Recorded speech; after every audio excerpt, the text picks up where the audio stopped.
Hello friends, मैं doctor Ashar Khan, consultant interventional cardiologist, healthy heart clinic, Chhaoni, Nagpur. आज का हमारा टॉपिक है बीपी और बीपी को सही तरीके से कैसा कंट्रोल किया जाए और चेक किया जाए। यदि आप हमसे जुड़ना चाहते हैं और हार्ट की संबंधित जानकारी और लेना चाहते हैं तो हमारे चैनल को सब्सक्राइब करें और बेल आइकन को क्लिक करके नोटिफिकेशन ऑन करें।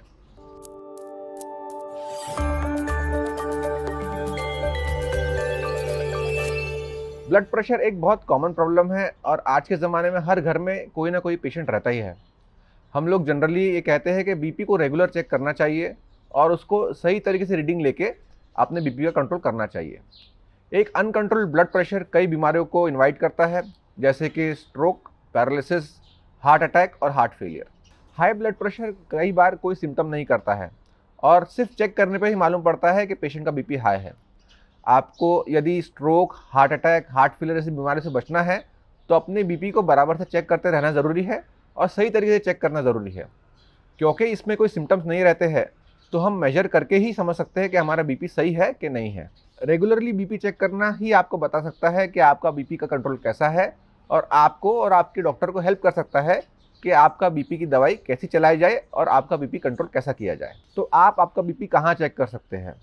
सबसे पहले तो आप अपने डॉक्टर के यहाँ रेगुलर विजिट करके अपना बीपी चेक कर सकते हैं, जो हम लोग फ्रीक्वेंटली करते भी है।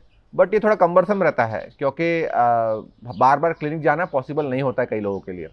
दूसरी चीज़ है कि आप आपके आसपास की कोई छोटी डिस्पेंसरी या फार्मेसी में जाके अपना बीपी चेक कर सकते हैं, या आपकी कॉलोनी में कॉमन बीपी अपरेटस लेके सब लोग उसका फ़ायदा उठा सकते हैं।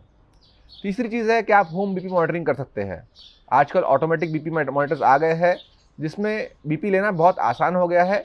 बस आपको उसको सही तरीके से बीपी कफ बांधना और सही पोजीशन और सही तरीका जाना ज़रूरी है। आपकी बीपी की रीडिंग कई मायनों में कई चीज़ों से अफेक्ट होती है।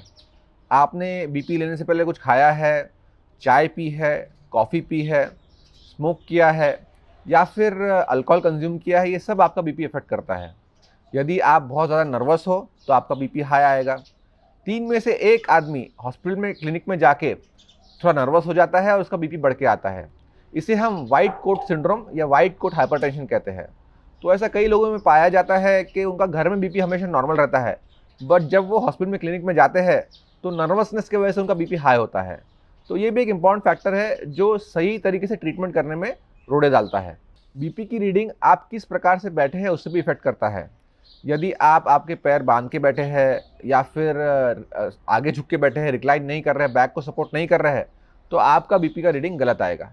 यदि आपका बीपी का रीडिंग गलत आता है तो वो आपका बीपी मैनेजमेंट बिगाड़ सकता है।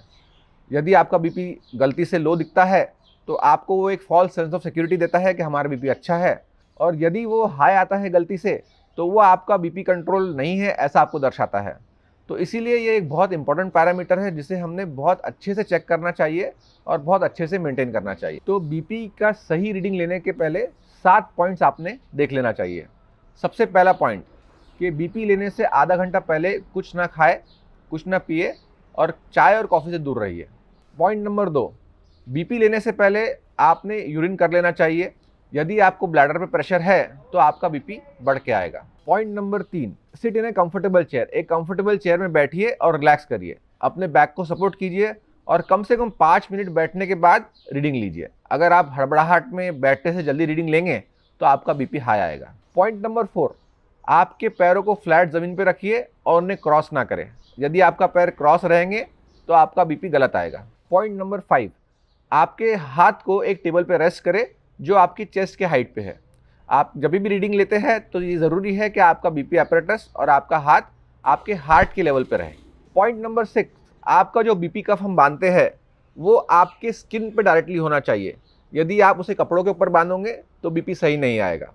आपका जो कफ बांधा जाता है वो बहुत टाइट नहीं होना चाहिए, वो स्नगली फिट होना चाहिए, इतना टाइट कि आपकी एक उंगली उसके नीचे जा सके।